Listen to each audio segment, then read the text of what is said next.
ನಿನ್ನೆ ಶ್ಲೋಕಗಳು ಮುಗಿದು ಇವತ್ತಿನ ಶ್ಲೋಕಗಳಿಗೆ ಹೋಗುವ. ಕೃಷ್ಣಾಯ ಯಾದವೇಂದ್ರಾಯ ಜ್ಞಾನ ಮುದ್ರಾಯ ಯೋಗಿನಿ ನಾಥಾಯ ರುಕ್ಮಿಣೇಶಾಯ ನಮೋ ವೇದಾಂತ ವೇದಿನಿ ರಾಮಾಯ ರಾಮಭದ್ರಾಯ ರಾಮಚಂದ್ರಾಯ ವೇದಸಿ ರಘುನಾಥಾಯ ನಾಥಾಯ ಸೀತಾಯ ಪತೆ ನಮಃ. ಮನೋಜವಂ ಮಾರುತತುಲ್ಯ ವೇಗಂ ಜಿತೇಂದ್ರಿಯಂ ಬುದ್ಧಿಮತಾಂ ವರಿಷ್ಠಂ ವಾತಾತ್ಮಜಂ ವಾನರಯೋತ್ತಮುಖ್ಯಂ ಶ್ರೀರಾಮದೂತಂ ಶರಣಂ ಪ್ರಪದ್ಯೆ. ನಾರಾಯಣಂ ನಾರಾಯಣಂ ಗುಣೈಃ ಸರ್ವೈಃ ಉದೀರ್ಣಂ ದೋಷವರ್ಜಿತಂ ಜ್ಞೇಯಂ ಗಮ್ಯಂ ಗುರೂನ್ ಶಾನಪಿ ನತ್ವಾ ಸೂತ್ರಾರ್ಥ ಉಚ್ಯತೆ. ಸದಾ ಗಮೈಕ ವಿಜ್ಞೇಯಂ ಸಮತೀತಕ್ಷರಾಕ್ಷರಂ ನಾರಾಯಣಂ ಸದಾ ವಂದೇ ನಿರ್ದೋಷಾಶೇಷ ಸದ್ಗುಣಂ. ವಿಶ್ವಸ್ಯೋದಯಮಾತನೋತಿ ತದನುತ್ರಾಣಂ ವಿದತ್ತೇ ಪುನಃ. ಸೌಖ್ಯಾಪ್ತೀತರಹಾನಿ ಸಾಧನಮಲಂ ವಕ್ತಿ ಶ್ರುತಿ ವ್ಯಂಜಯನ್. ಸ್ವಾಪಂ ಪ್ರಾಪಯತಿ ಶ್ರಮಾಪಹೃತಯೇ ಕಲ್ಪಾವಸಾನೆ ಚ ಯಃ ತಂ ದೇವಂ ಪಿತರಂ ಪತಿಂ ಗುರುತಮಂ ವಂದೇ ರಮಾವಲ್ಲಭಂ. ಓಂ ಅಥಾತೋ ಬ್ರಹ್ಮ ಜಿಜ್ಞಾಸಾ. ಓಂ ಶ್ರೀ ಗುರುಭ್ಯೋ ನಮಃ. ಹರಿ ಓಂ.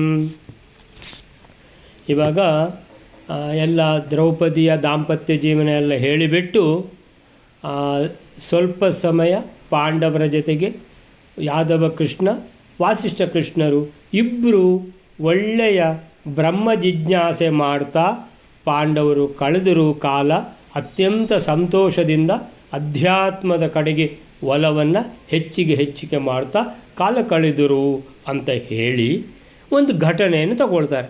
ಏನಂತ ಹೇಳಿದ್ರೆ, ಇದು ದುರ್ಯೋಧನ ಕಾಶಿರಾಜನ ಮಗಳ ಮದುವೆಗೆ ಸ್ವಯಂವರಕ್ಕೆ ಹೋಗಿದ್ದಾನೆ. ಅಲ್ಲಿ ಸ್ವಯಂವರದ ನಿಯಮಗಳು ಏನೋ ಇತ್ತು, ಅದನ್ನೆಲ್ಲ ಲೆಕ್ಕಕ್ಕೆ ತೆಗೆದುಕೊಳ್ಳದೆ ಏನು ಮಾಡಿದ, ಹುಡುಗಿಯನ್ನು ನೋಡಿದ.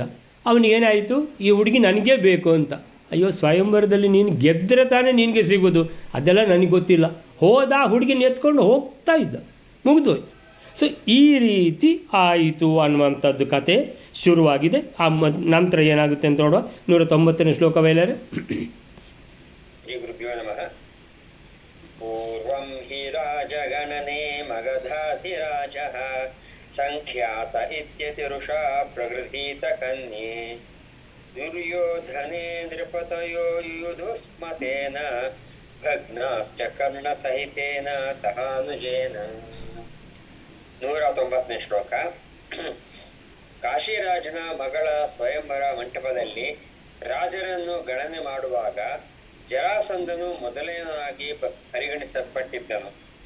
ಈ ಕಾರಣದಿಂದ ಅತ್ಯಂತ ಕೋಪದಿಂದ ದುರ್ಯೋಧನನು ಅಪಹರಿಸಲ್ಪಟ್ಟ ಕನ್ನಿಕೆ ಉಳ್ಳವನಾಗುತ್ತಿರಲು ಅರಸರೆಲ್ಲರೂ ಸೇರಿ ಅವನೊಡನೆ ಯುದ್ಧ ಮಾಡಿದರು. ಆದರೆ ಕರ್ಣನಿಂದ ಕೂಡಿರತಕ್ಕಂತಹ ಅನುಜರಿಂದ ಕೂಡಿರತಕ್ಕಂತಹ ದುರ್ಯೋಧನದಿಂದ ಅವರೆಲ್ಲರೂ ಪರಾಜಿತರಾದರು.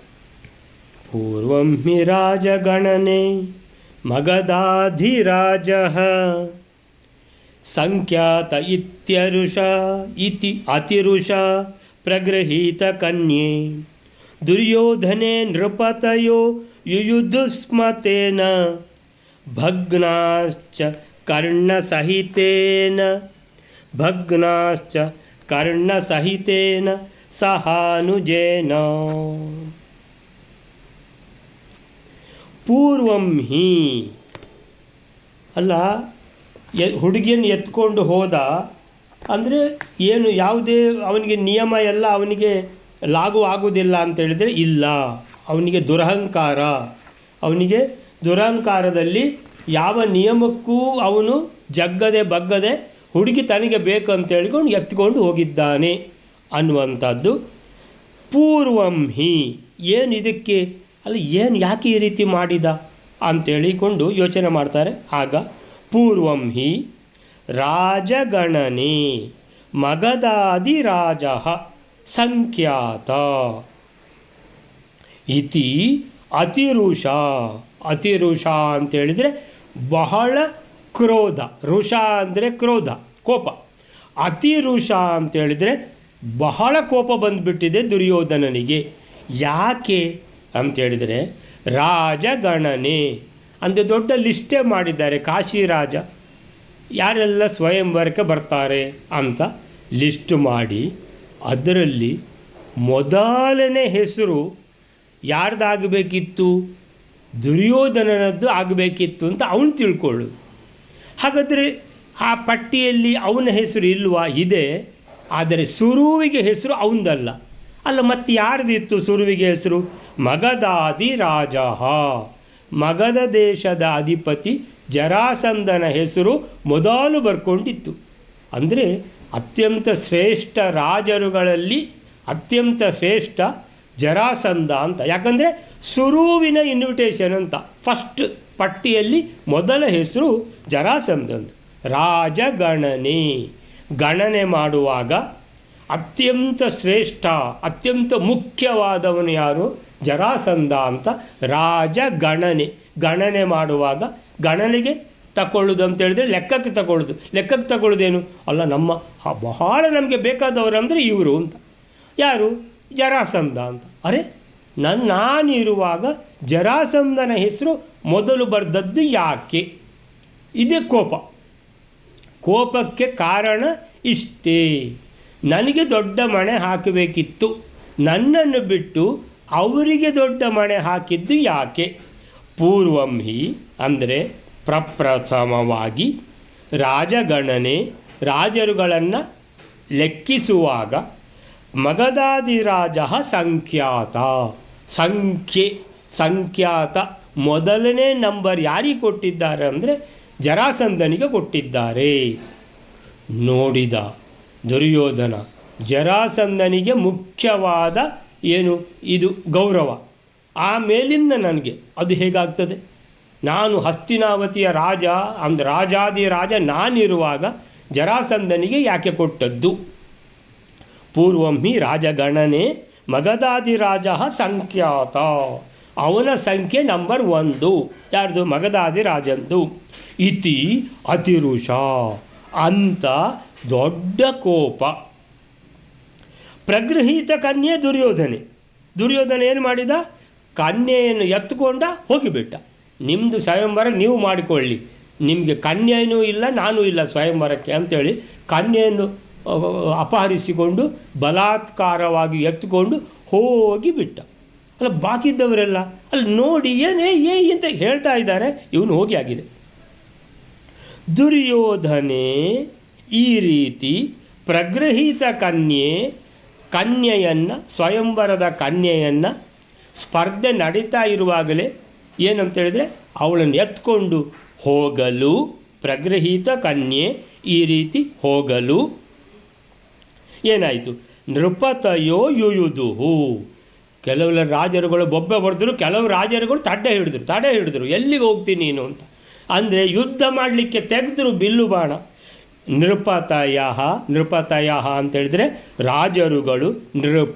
ನೃ ಅಂದರೆ ಮನುಷ್ಯ, ಪ ಅಂದರೆ ಒಡೆಯ, ಮನುಷ್ಯರುಗಳ ಒಡೆಯ ಅಂದರೆ ನೃಪತಯ ಅಂತೇಳಿದರೆ ಮನುಷ್ಯರುಗಳ ಒಡೆಯರಾದ ರಾಜರುಗಳು ಯುಯುದುಹು ಯುದ್ಧ ಮಾಡಿದರು. ಯುಯುದುಹು ಸ್ಮತೇನ ಅವನ ಜೊತೆಗೆ, ತೇನ ಜೊತೆಗೆ, ಯಾರ ಜೊತೆಗೆ? ದುರ್ಯೋಧನನ ಜೊತೆಗೆ. ಆಗ ಭಗ್ನಾಶ್ಚ ಕರ್ಣಸಹಿತೇನ ಸಹಾನುಜೇನ, ದುರ್ಯೋಧನ ಆ ಕನ್ಯೆಯನ್ನು ಬಲಾತ್ಕಾರದಿಂದ ಎತ್ಕೊಂಡು ಬರುವಾಗ ಒಬ್ಬನೇ ಎತ್ಕೊಂಡು ಬಂದರೂ ಅವನು ಸ್ವಯಂವರಕ್ಕೆ ಒಬ್ಬನೇ ಹೋಗಿರಲಿಲ್ಲ. ಎಲ್ಲಿಗೆ ಹೋಗುದಿದ್ರು ಕರ್ಣನನ್ನು ಕರ್ಕೊಂಡೇ ಹೋಗ್ತಾನೆ. ಕರ್ಣ ಸಹಿತೇನ ಹೋಗಿದ್ದಾನೆ. ಸಹ ಅನುಜೇನ, ದುಶ್ಯಾಸನ ಯಾರಷ್ಟು ಜನ ಇದ್ದಾರ ತಮ್ಮಂದಿರು, ಅವರಲ್ಲಿಯೂ ಕೂಡ ಮುಖ್ಯವಾದವರನ್ನೆಲ್ಲ ಆಯ್ಕೆ ಮಾಡಿ ಕರ್ಕೊಂಡು ಹೋಗಿಬಿಟ್ಟಿದ್ದಾನೆ. ಸೊ ಅವನ ತಮ್ಮಂದಿರು, ಅವನು ಮತ್ತು ಕರ್ಣ ಇಷ್ಟೆಲ್ಲ ಇರುವಾಗ ಅವರೆಲ್ಲ ಯುದ್ಧಕ್ಕಾಗಿ ಇವನನ್ನು ತಡೆದು ಯುದ್ಧ ಮಾಡುವಾಗ ಇವನ ತಮ್ಮಂದಿರು ಕರ್ಣ ಅವರು ಸೇರಿಕೊಂಡ್ರು ದುರ್ಯೋಧನನ ಜೊತೆಗೆ. ಆಗ ಆ ರಾಜರುಗಳನ್ನು ಸೋಲಿಸಿಬಿಟ್ರು. ಅಂದರೆ ಆ ರಾಜರುಗಳಿಗೇನಾಯಿತು? ಭಗ್ನಾಹ ಅಂದರೆ ಸೋಲಾಯಿತು. ಸೊ ಭಗ್ನಾಹ ಅಂದರೆ ಕೈಕಾಲು ಮುರ್ಕೊಂಡ್ರು, ಅಂದರೆ ಭಗ್ನ ಅಂದರೆ ತುಂಡು ತುಂಡಾಗೋದು. ಸೊ ಇಲ್ಲಿ ತುಂಡು ತುಂಡಾಗೋದು ಅಂತೇಳಿದರೆ ಈ ಕರ್ಣ ಮತ್ತು ದುರ್ಯೋಧನನ ತಮ್ಮಂದಿರು ಕೂಡ ಜೊತೆಗಿದ್ದ ಕಾರಣ ಈ ರಾಜರುಗಳದ್ದು ನಡೀಲಿಲ್ಲ. ಅವರು ಬಹುಶಃ ರೆಡಿಯೇ ಇದ್ದರು ಯುದ್ಧಕ್ಕೆ, ಆದ್ದರಿಂದ ರಾಜರುಗಳು ಸೋಲಿಸಲ್ಪಟ್ಟರು. ಆದ್ದರಿಂದ ಸೋಲಿಸಲ್ಪಟ್ಟರು ಅಂತ ಹೇಳುವಾಗ ಭಗ್ನಾಹ, ಅವರ ಕನಸು ಮುರಿದು ಬಿತ್ತು. ಯಾಕಂದರೆ ಸ್ವಯಂವರಕ್ಕೆ ಬಂದಿದ್ದಾರೆ, ಹುಡುಗಿಯನ್ನು ಗೆಲ್ಲಬೇಕಂತ, ಆ ಹುಡುಗಿಯೂ ಸಿಗಲಿಲ್ಲ. ಈ ಕಡೆ ಸೋಲು ಆಗಿಬಿಡ್ತು. ದುರ್ಯೋಧನ ಮತ್ತು ಅವನ ಕಡೆಯವರಿಂದ ಸೋಲಾಯಿತು ಅವರಿಗೆ. ಅಂದರೆ ಡಬಲ್ ಅವರಿಗೆ ಲಾಸ್, ಸೋಲು ಉಂಟಾಯಿತು. ಅದಕ್ಕೆ ಭಗ್ನಾಹ ಅಂತೇಳಿದರು. ಭಗ್ನಾಹ ಅಂತೇಳಿದರೆ ಏನು, ಮುರಿದು ಹೋಯಿತು. ಅಂದರೆ ಆ ರಾಜರುಗಳಿಗೆ ತುಂಬ ಬೇಜಾರಾಯಿತು, ಅಪಮಾನ ಆಯಿತು, ಸೋಲಾಯಿತು. ಭಗ್ನಾಹ. ಯಾಕೆ ಸೋಲಾಯಿತು? ಕರ್ಣಸಹಿತೇನ, ಆಮೇಲಿಂದ ಸಹ ಅನುಜೇನ. ಅನುಜ ಅಂತೇಳಿದರೆ ಅನುಸರಿಸಿ ಹುಟ್ಟಿದವನು. ಅಂದರೆ ತಮ್ಮಂದಿರ ಜೊತೆಗೆ ಹೋಗಿದ್ದಾನೆ ದುರ್ಯೋಧನ, ಒಬ್ಬನೇ ಹೋಗಲಿಲ್ಲ. ಅವರು ಕೂಡ ಏನು ಸೇರಿಕೊಂಡ್ರು ದುರ್ಯೋಧನನ ಜೊತೆಗೆ, ಯಾರು ಯುದ್ಧ ಮಾಡೋದು ನಿನ್ನ ಹತ್ರ ಅಂತ. ಸೊ ಅವರು ಸಹ ಯುದ್ಧ ಮಾಡಿದ ಕಾರಣ ಏಕಕಾಲದಲ್ಲಿ ಆ ರಾಜರುಗಳಿಗೆ, ತಡೆ ಹಿಡಿದವರಿಗೆ ಸೋಲಾಯಿತು. ಆದ್ದರಿಂದ ಅವರ ಕನಸು ಭಗ್ನ ಆಯಿತು, ಮಹಾ ಅಪಮಾನ ಆಯಿತು. ಹೀಗೆ ಏನಾಯಿತು, ಏನು ದುರ್ಯೋಧನ ಯಾಕೆ ಈ ರೀತಿ ಮಾಡಿದ ಅಂತ ಹೇಳುವಾಗ, ರಾಜರನ್ನು ಪರಿಗಣಿಸುವಾಗ ರಾಜಗಣನೆ ಮಗಧಾದಿರಾಜ ಸಂಖ್ಯಾತ ಪೂರ್ವಂ ಹಿ. ಪೂರ್ವಂ ಅಂದರೆ ಪ್ರಪ್ರಥಮಃ, ಮೊದಲೇ ಅವನ ಯಾರ ಹೆಸರು ಮೊದಲೇ ಬರ್ಕೊಂಡಿದೆ ಅಂದರೆ ಜರಾಸಂಧನ ಹೆಸರು ಮೊದಲೇ ಸಂಖ್ಯಾತ. ಮೊದಲನೇವನಾಗಿ ಜರಾಸಂಧನು ಪರಿಗಣಿತನಾದುದರಿಂದ ದುರ್ಯೋಧನ ಅತಿ ಕೋಪದಿಂದ, ಅತಿ ರೋಷ ಅಂದರೆ ಕೋಪದಿಂದ ಪ್ರಗೃಹೀತ ಕನ್ಯೆಯನ್ನು ಅಪಹರಿಸಿದ. ಆಗ ಈ ರೀತಿ ಪ್ರಗೃಹೀತ ಕನ್ಯೆ, ದುರ್ಯೋಧನೆಯಿಂದ ಆ ಸ್ವಯಂವರದ ಕನ್ಯೆ ಅಪಹೃತಳಾಗಲು ರಾಜರುಗಳು ಬೊಬ್ಬೆ ಹೊಡೆದ್ರು, ಯುದ್ಧಕ್ಕೆ ನಿಂತ್ಕೊಂಡ್ಬಿಟ್ರು. ಯಾರ ಜೊತೆಗೆ? ದುರ್ಯೋಧನ ಜೊತೆಗೆ. ಆದರೂ ಆ ರಾಜರುಗಳಿಗೆ ಗೆಲ್ಲಿಕ್ಕಾಗಲಿಲ್ಲ. ಯಾಕಂದರೆ ದುರ್ಯೋಧನ ಜೊತೆಗೆ ಕರ್ಣ ಮತ್ತು ಅವನ ತಮ್ಮಂದಿರು ಸೇರ್ಕೊಂಡ್ಬಿಟ್ರು. ಅವರೆಲ್ಲ ಸೇರಿ ಈ ರಾಜರುಗಳನ್ನು ಸೋಲಿಸಿದರು, ಪರಾಭವಗೊಳಿಸಿದರು. ದುರ್ಯೋಧನನ ಕೋಪಕ್ಕೆ ಕಾರಣ ಎಂದರೆ ಆ ಸ್ವಯಂವರ ಮಂಟಪದಲ್ಲಿ ಆಗಮಿಸಿದ ರಾಜರ ಪಟ್ಟಿಯಲ್ಲಿ ಮೊದಲನೆಯವನನ್ನಾಗಿ ಜರಾಸಂಧನನ್ನು ಉಲ್ಲೇಖಿಸಿದ್ದು. ಇದು ಸಹಜವಾಗಿಯೇ ದುರ್ಯೋಧನನನ್ನು ಕೆರಳಿಸಿತ್ತು. ಅದಕ್ಕೆ ಕಾರಣ ತಾನು ಅವನಿಗಿಂತ ಮಿಗಿಲಾದವನು ಎಂಬ ಸೊಕ್ಕು. ಅಂದರೆ ಎಲ್ಲರಿಗಿಂತ ಶ್ರೇಷ್ಠ ತಾನೇ ಅಂತ ಅತಿ ದುರಹಂಕಾರ ಏನಾಗಿದೆ, ಸೇರ್ಕೊಂಡ್ಬಿಟ್ಟಿದೆ ದುರ್ಯೋಧನನ ತಲೆಯಲ್ಲಿ. ಆದ್ದರಿಂದ ನನ್ನ ಹೆಸರು ಪಟ್ಟಿಯಲ್ಲಿ ಮೊದಲು ಬರಿಬೇಕಿತ್ತು ಅಂತ. ಸೊ ಹಾಗೆ ಈ ಸೊಕ್ಕಿನ ಕಾರಣ, ದುರಹಂಕಾರದ ಕಾರಣ ಏನಾಯಿತು, ದುರ್ಯೋಧನ ತನ್ನ ಹೆಸರು ಪಟ್ಟಿಯಲ್ಲಿ ಮೊದಲು ಬರೀಲಿಲ್ಲ ಅಂತ ಹೇಳಿಬಿಟ್ಟು ಕೆರಳಿ ಕನ್ಯೆಯನ್ನೇ ಎತ್ಕೊಂಡು ಹೋಗಿಬಿಟ್ಟ ಅನ್ನುವಂಥ ವಿಷಯ. ಅಲ್ಲಿಗೆ 190ನೇ ಶ್ಲೋಕ ಆಯಿತು. ನೆಕ್ಸ್ಟ್ ಶ್ಲೋಕ ವೈಲರೆ. ಭಗ್ನೇಷು ತೇಷು ಪುನರಾತ್ತ ಶರಾಸನೇಷು ಕರ್ಣೋ ಜಗಾದ ಧೃತರಾಷ್ಟ್ರ ಸುತಂ ಪ್ರಯಾಹಿ ಯುಕ್ತ ಸಹೋದರ ಜನೈರ್ಗುರು ಭೀಷ್ಮ ಮುಖ್ಯೈಃ ಯುಕ್ತಸ್ಯ ತೇನ ಪರಮೇತೆ ದರ್ಶನೇಶಾಃ. 191ನೇ ಶ್ಲೋಕ. ಸೋತ ಆ ಜರಾಸಂಧಾದಿಗಳು ಮತ್ತೊಮ್ಮೆ ಸ್ವೀಕೃತವಾದ ಬಿಲ್ಲು ಉಳ್ಳವರಾಗುತ್ತಿರಲು ಕರ್ಣನು ದುರ್ಯೋಧನನ್ನು ಕುರಿತು, ನೀನು ಸಹೋದರ ಜನರಿಂದ ಪರಿವರ್ತನಾದವನಾಗಿ ಪಟ್ಟಣದ ಕಡೆಗೆ ಹೊರಟು ಹೋಗು. ಆ ರಾಜರು ಗುರುಗಳಾದ ಭೀಷ್ಮಾಚಾರ್ಯರೇ ಮೊದಲಾದವರಿಂದ ಕೂಡಿದ ನಿನ್ನ ಪಟ್ಟಣವನ್ನು ಹೊಂದಿ ಬಲಾತ್ಕರಿಸುವುದರಲ್ಲಿ ಸಮರ್ಥರಲ್ಲ ಎಂದು ಹೇಳಿದನು. ಭಗ್ನೇಷು ತೇಷು ಪುನರಾತ್ತ ಶರಾಸನೇಷು ಕರ್ಣೋ ಜಗಾದ ಧೃತರಾಷ್ಟ್ರಸುತಂ ಪ್ರಯಾಹಿ ಯುಕ್ತ ಸಹೋದರ ಜನೈಃ ಗುರು ಭೀಷ್ಮ ಮುಖ್ಯ ಯುಕ್ತಸ್ಯ ತೇನ ಪುರಮೇತ್ಯ ಹಿ ದರ್ಶನೇಶಾಃ.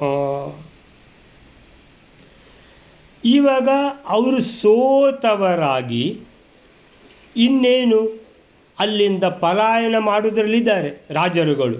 ಆದರೆ ಪಲಾಯನ ಒಬ್ಬರೊಬ್ಬರು ಪಲಾಯನ ಮಾಡಿದವರು ಮತ್ತೆ ಸೈನ್ಯ ಕಟ್ಟಿಕೊಂಡು ವಾಪಸ್ ಬರ್ಬೋದು ಅನ್ನುವಂಥದ್ದು ಯೋಚನೆ ಕೂಡ ಇಟ್ಕೊಳ್ಬೇಕು. ಯಾಕಂದರೆ ಬಹಳಷ್ಟು ರಾಜರುಗಳಿದ್ದಾರೆ, 25-50 ಜನ ರಾಜರುಗಳಿದ್ದಾರೆ ಅಂತ ಇಟ್ಕೊಳ್ಳಿ. ಸೊ ಕೆಲವರು ಹೋದವರು ವಾಪಸ್ ಬರ್ತಾರೆ, ಕೆಲವರು ಮಧ್ಯದಲ್ಲಿ ನಿಂತ್ಕೊಳ್ತಾರೆ, ಸೊ ಕೆಲವರು ಏನಾದರೂ ಸುದ್ದಿ ಹೇಳಿ ಕಳಿಸಿ ಸೈನ್ಯ ತರಿಸ್ತಾರೆ. ಹೀಗೆಲ್ಲ ಏನೆಲ್ಲ ಪಾಸಿಬಿಲಿಟೀಸ್ ಇದೆ ಅಂತೇಳಿದರೆ, ಯುದ್ಧ ಅಂತೇಳಿದ ಕೂಡಲೇ ತಮ್ಮಲ್ಲಿರುವಂಥ ಶಸ್ತ್ರವನ್ನು ತಗೊಳ್ಳೋದು, ಯುದ್ಧ ಮಾಡೋದು ಇಷ್ಟೇ ಅಲ್ಲ.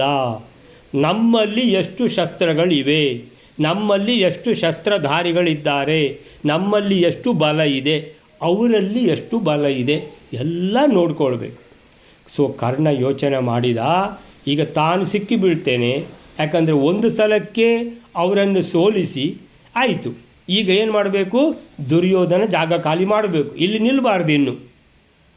ಇಲ್ಲ ಅಂತೇಳಿದ್ರೆ ಅವರುಗಳು ಕೆಲವರು ಯುದ್ಧ ಮಾಡ್ತಾನೆ ಇರ್ತಾರೆ, ಕೆಲವರು ಹೋದವರು ವಾಪಸ್ ಬರ್ತಾರೆ ಅಂತೇಳಿದ್ರೆ, ವಾಪಸ್ ಬಂದವರು ಸೈನ್ಯವನ್ನೆಲ್ಲ ಕಟ್ಟಿಕೊಂಡು ಬಂದುಬಿಟ್ರೆ, ಭಾಳಷ್ಟು ಸಂಖ್ಯೆಯಲ್ಲಿ ರಾಜರುಗಳು ಇರುವಾಗ ಭಾಳಷ್ಟು ಸೈನ್ಯ ಬಂದುಬಿಟ್ರೆ, ಇವರು ಬೆರಳೆಣಿಕೆಯಲ್ಲಿ ಒಂದು 5-6 ಜನ ಇದ್ದರೆ ಅವರೊಟ್ಟಿಗೆ ಸೆಣಸಾಡೋದು ಇವರಿಗೆ ಸಾಧ್ಯ ಆಗಲಿಕ್ಕಿಲ್ಲ ಅನ್ನುವಂಥದ್ದು ಕರ್ಣ ತಿಳ್ಕೊಂಡ.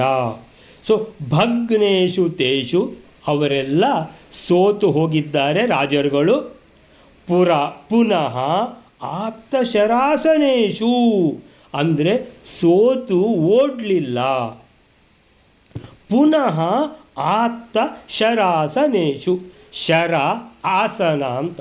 ಶರ ಆಸನ ಅಂತೇಳಿದ್ರೇನು, ಬಾಣವನ್ನು ಇಡುವಂಥ ಜಾಗ ಆಸನ. ಆಸನ ಅಂದರೆ ಕೂತ್ಕೊಳ್ಳುವ ಜಾಗ, ಮಣೆ ಅಂತ ಅರ್ಥ. ಬಾಣಕ್ಕೆ ಮಣೆ ಯಾವುದು ಅಂತೇಳಿದರೆ ಬಿಲ್ಲು. ಬಾಣಕ್ಕೆ ಮಣೆ 2 ಉಂಟು, ಒಂದು ಆಸನ ಅಂದರೆ ಬಿಲ್ಲೆ, ಹೀಗೆ ಬಾಣವನ್ನು ಹೂಡುವಂಥ ಜಾಗ. ಇನ್ನೊಂದು ಬಾಣಗಳನ್ನು ಶೇಖರಿಸಿ ಇಡುವುದು ಬತ್ತಳಿಕೆ.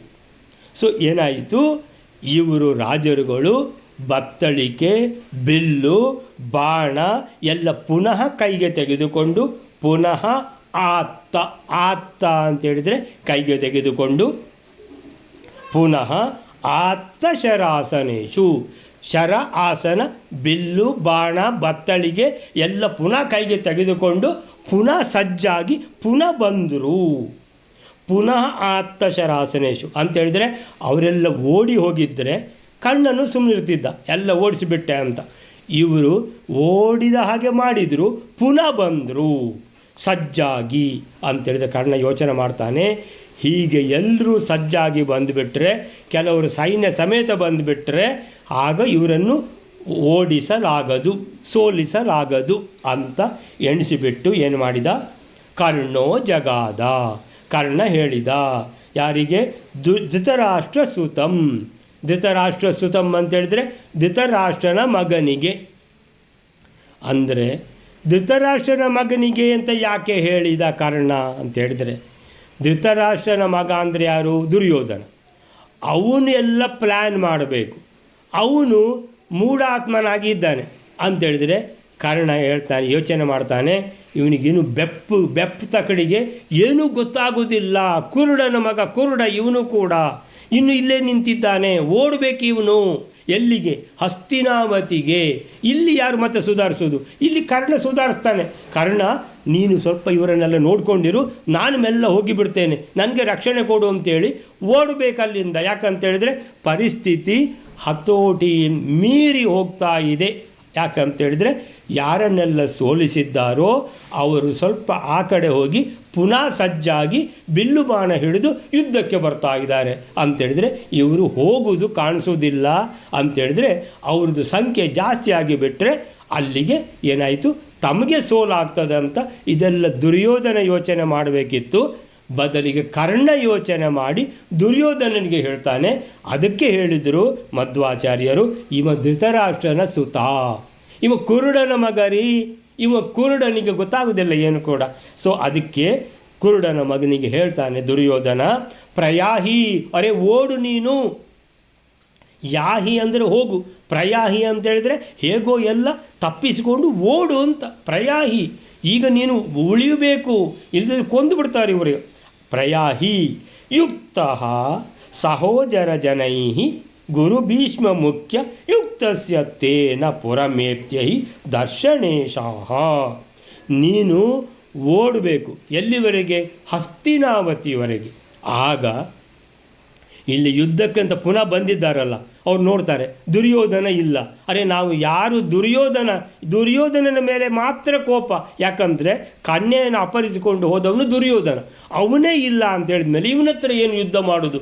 ಇವನು ಯಾವನೋ ಒಬ್ಬ ಇದ್ದಾನೆ ಅಂತ ಹೇಳ್ಕೊಂಡ್ಬಿಟ್ಟು ಕರ್ಣನ ಹತ್ರ ಯುದ್ಧ ಮಾಡದೇನೂ ಹೋಗ್ಬೋದು. ಯಾಕಂದರೆ ಯಾರ ಹತ್ರ ಯುದ್ಧ ಮಾಡಬೇಕೋ ಅವನೇ ತಪ್ಪಿಸಿಕೊಂಡು ಹೋಗಿದ್ದಾನೆ. ಅದಕ್ಕೆ ಕರ್ಣ ಹೇಳ್ತಾನೆ, ನೀನು ತಪ್ಪಿಸಿಕೊಂಡು ಹೋಗು, ಆವಾಗ ಇಲ್ಲಿ ಸುಧಾರಿಸ್ಲಿಕ್ಕೆ ಆಗ್ತದೆ.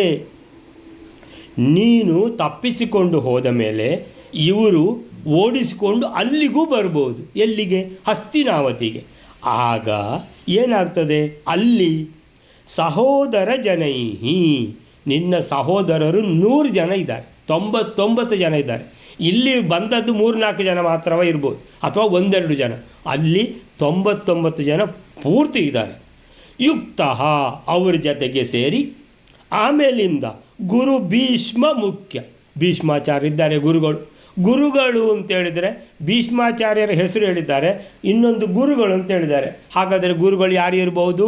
ದ್ರೋಣಾಚಾರ್ಯರು ಇರ್ಬೋದು. ಸೊ ದ್ರೋಣಾಚಾರ್ಯರು, ಭೀಷ್ಮಾಚಾರ್ಯರು ಮೊದಲಾಗಿ, ಮುಖ್ಯ ಅಂದರೆ ಮೊದಲಾಗಿ, ಯುಕ್ತಸ್ಯ ಸಹೋದರ ಜನೈ ಯುಕ್ತ, ನಿನ್ನ 99 ಜನ ಸಹೋದರರಿದ್ದಾರೆ, ಅವರ ಜೊತೆ ಕೂಡಿಕೊಂಡು ನೀನು ಯುದ್ಧ ಮಾಡ್ಬೋದು.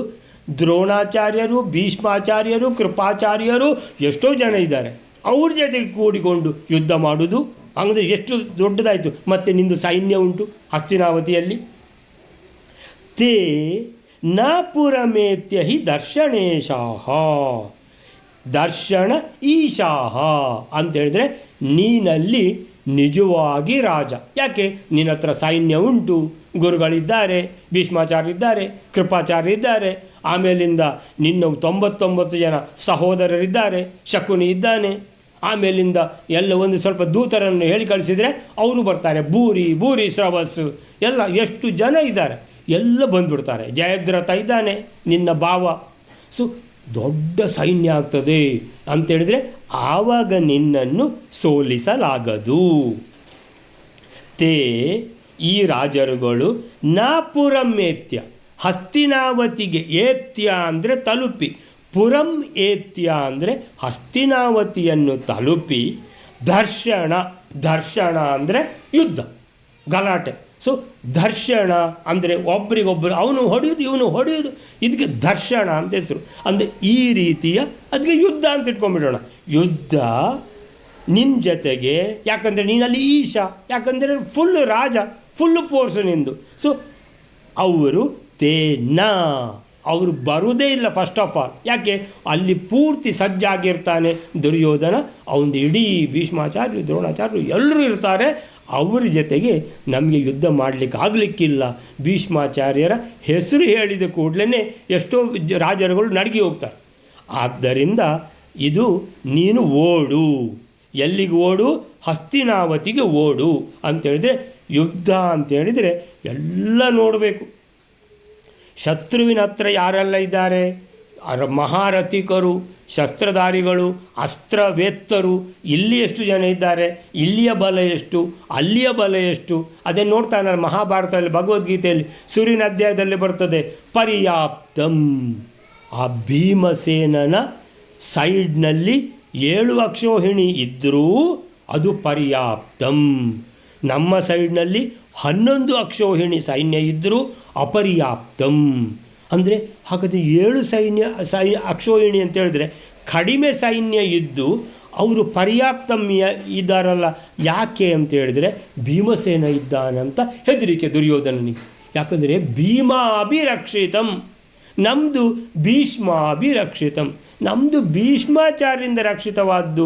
ಅರೆ ಮುದುಕಾಗಿ ಬಿಟ್ಟಿದ್ದಾರೆ ಭೀಷ್ಮಾಚಾರ್ಯರು, ಅವರು ಯೌವನದಲ್ಲಿದ್ದ ಏನು ಪರಾಕ್ರಮ ಶೌರ್ಯ ಈಗ ಉಳಿಲಿಲ್ಲ. ಅದೂ ಅಲ್ಲದೆ ಅರ್ಧ ಮನಸ್ಸು ಪಾಂಡವರ ಹತ್ರ ಉಂಟು ಭೀಷ್ಮಾಚಾರ್ಯರದ್ದು, ಅರ್ಧ ಮನಸ್ಸಿನಲ್ಲಿ ಮಾತ್ರ ನನ್ನ ಹತ್ರ ಯುದ್ಧ ಮಾಡ್ತಾರೆ ನನಗೋಸ್ಕರ ಅಂತ ಎಲ್ಲ ತಿಳಿದ ದುರ್ಯೋಧನ ಹೇಳ್ತಾನೆ, ಪಾಂಡವರ ಸೈನ್ಯ ಪರ್ಯಾಪ್ತಂ, ನಮ್ಮ ಸೈನ್ಯ ಅಪರ್ಯಾಪ್ತಂ ಅಂತ ಹೇಳ್ತಾನೆ.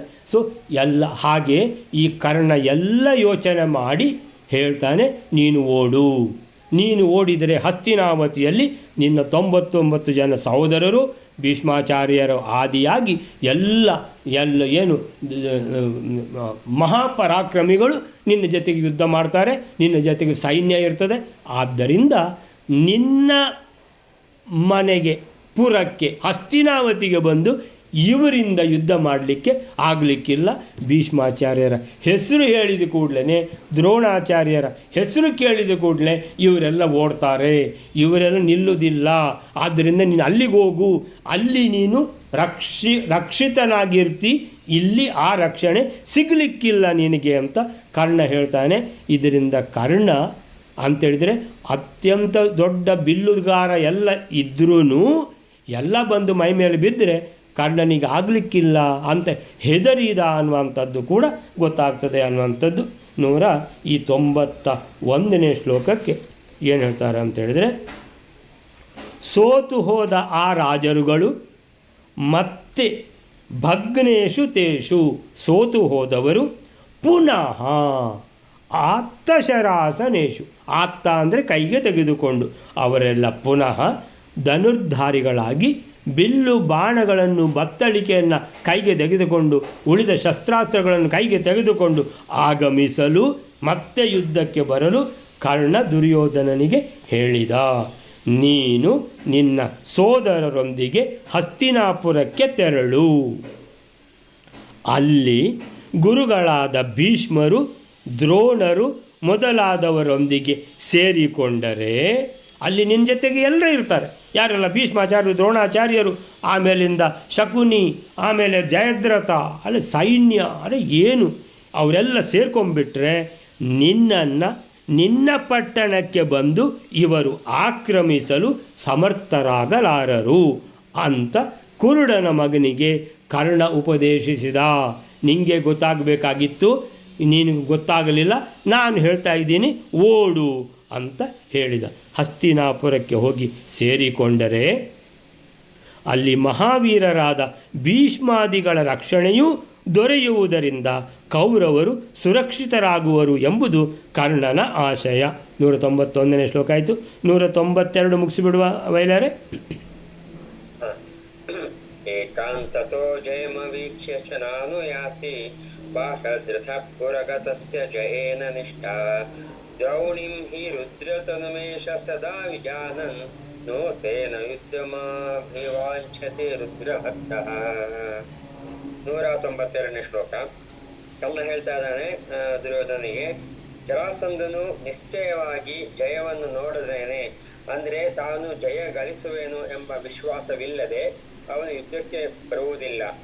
ಹಾಗಾದರೆ ಜರಾಸಂಧನು ತಿರುಗ ನಮ್ಮ ಪಟ್ಟಣಕ್ಕೆ ಬರುತ್ತಾನ ಅಂತ ಕೇಳಿದ್ರೆ, ಪಟ್ಟಣದಲ್ಲಿರತಕ್ಕಂತಹ ನಿನ್ನ ಜಯದಲ್ಲಿ ಆ ಜರಾಸಂಧನಿಗೆ ನಂಬಿಕೆ ಇಲ್ಲ.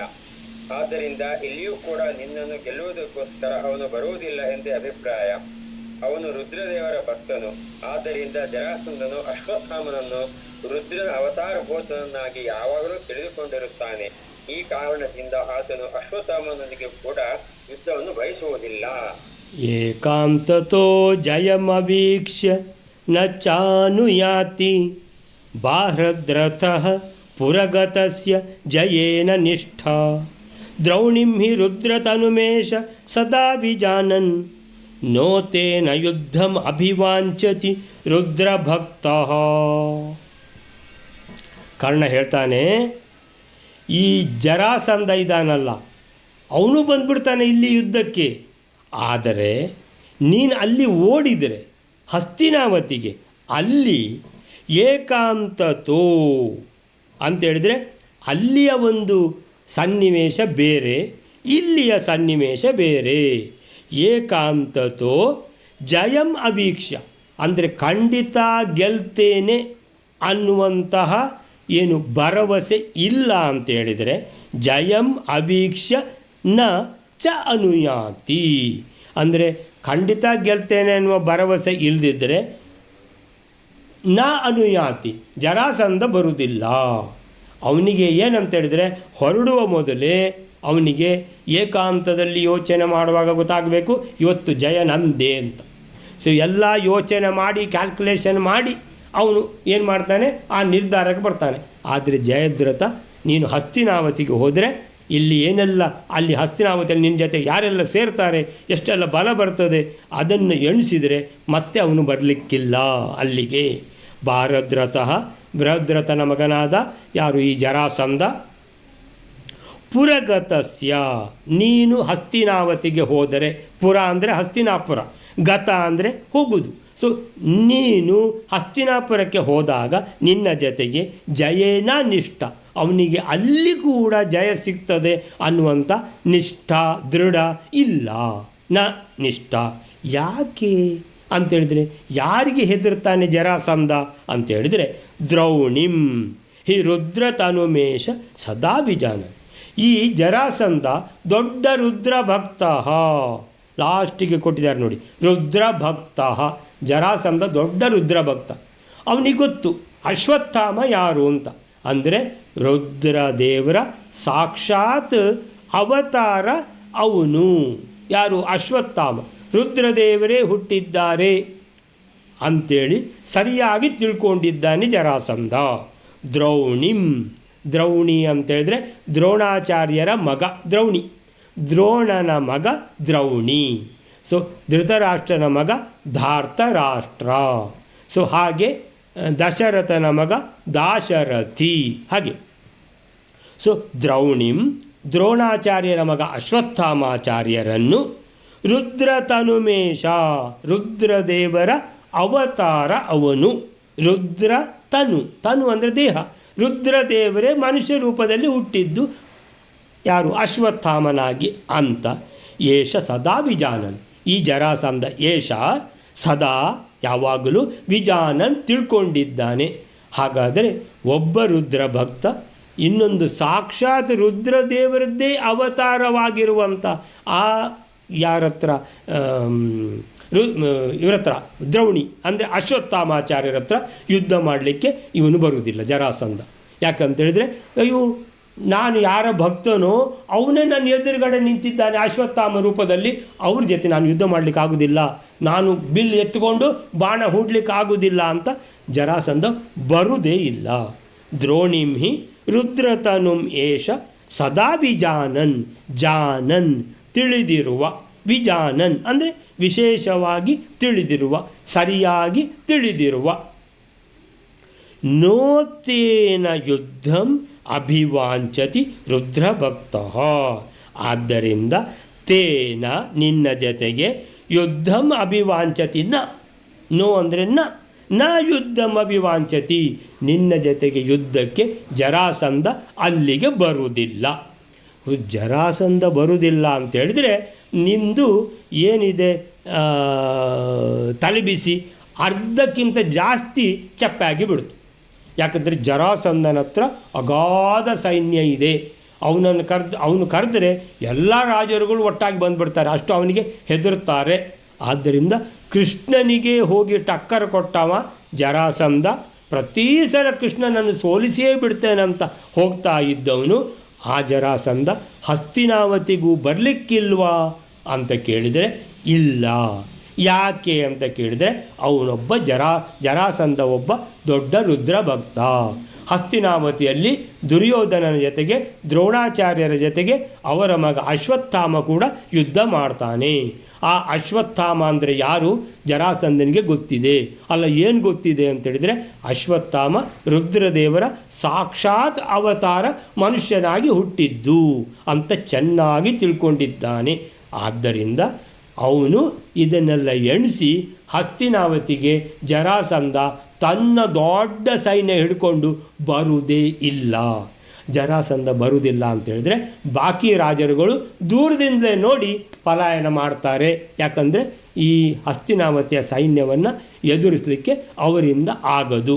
ಅದಲ್ಲದೆ ನಿನ್ನ ಜೊತೆಗೆ 99 ಜನ ನಿನ್ನ ಸಹೋದರರು, ಎಲ್ಲ ಮಹಾರಥಿಗಳು, ದ್ರೋಣಾಚಾರ್ಯರು, ಕೃಪಾಚಾರ್ಯರು, ಭೀಷ್ಮಾಚಾರ್ಯರು, ಅಶ್ವತ್ಥಾಮ, ಶಕುನಿ, ಜಯದ್ರಥ, ಅಯ್ಯೋ ಎಷ್ಟು ಜನ ಇದ್ದಾರೆ, ಎಲ್ಲ ಇರ್ತಾರೆ ಅಂತ ಕರ್ಣ ಹೇಳ್ತಾನೆ. ಸೊ ಅಲ್ಲಿಗೆ ಏನು, ಸೊ ಜರಾಸಂಧ ತಾನು ನಿಶ್ಚಿತ ಭಯದ ಭರವಸೆ ಇಲ್ಲದೆ ಯುದ್ಧಕ್ಕೆ ತೆರಳುವವನಲ್ಲ. ಪಟ್ಟಣ ಹೊಕ್ಕ ಮೇಲೆ, ಹಸ್ತಿನಾಪುರ ಪಟ್ಟಣವನ್ನು ಈ ದುರ್ಯೋಧನ ಹೊಕ್ಕ ಮೇಲೆ, ನಿನ್ನನ್ನು ಗೆಲ್ಲುವ ನಂಬಿಕೆ ಜರಾಸಂಧನಿಗೆ ಇರುವುದಿಲ್ಲಪ್ಪ, ಹೋಗು ಓಡಿಗ ನೀನು. ಯಾಕೆ ಅಂತೇಳಿದರೆ ಅಶ್ವತ್ಥಾಮಾಚಾರ್ಯರು, ದ್ರೋಣಾಚಾರ್ಯರ ಮಗ ದ್ರೌಣಿಯನ್ನು ರುದ್ರಾವತಾರ ಅಂತ ಅವನು ಸದಾ ಬಲ್ಲವನಾಗಿದ್ದಾನೆ, ಅವನಿಗೆ ಗೊತ್ತೇ ಇದೆ. ಅದಕ್ಕೋಸ್ಕರ ರುದ್ರ ಭಕ್ತನಾದವನು ರುದ್ರಂದು ಸಾಕ್ಷಾತ್ ಅವತಾರವಾಗಿರುವ ಅಶ್ವತ್ಥಾಮನ ಜೊತೆಗೆ ಯುದ್ಧ ಮಾಡುವುದಿಲ್ಲ ಅಂತ ಎಲ್ಲ ವಿಷಯವನ್ನು ಬಿಡಿಸಿ ಕರ್ಣ ಅಷ್ಟು ಹೆಚ್ಚಿಗೆ ಟೈಮ್ ಇಲ್ಲದಿದ್ದರು ಅಂತೇಳಿದರೆ ಅಷ್ಟು ಸ್ವಲ್ಪವೇ ಸಮಯದಲ್ಲಿ ಬೇಗ ಇಷ್ಟೆಲ್ಲ ಹೇಳಿಬಿಟ್ಟು ಓಡು ಅಂತಾನೆ. ಯಾರಿಗೆ? ದುರ್ಯೋಧನನಿಗೆ ಗೊತ್ತಾಗಬೇಕಾಗಿತ್ತು, ಗೊತ್ತಾಗಲಿಲ್ಲ. ಆದರೆ ಅಂತೇಳಿದರೆ ಕುರುಡನ ಮಗ ಅವ, ನೀನಾದರೂ ಹೇಳು ಅಂತ ಕರ್ಣ ಕಡೆ ಅವನೇ ಹೇಳ್ತಾನೆ. ಸೊ ಅಲ್ಲಿಗೆ ಇವತ್ತಿನ ಇದನ್ನು ನಿಲ್ಲಿಸ್ಕೊಳ್ಳೋಣ. ಶ್ರೀಕೃಷ್ಣ ಅರ್ಪಣ.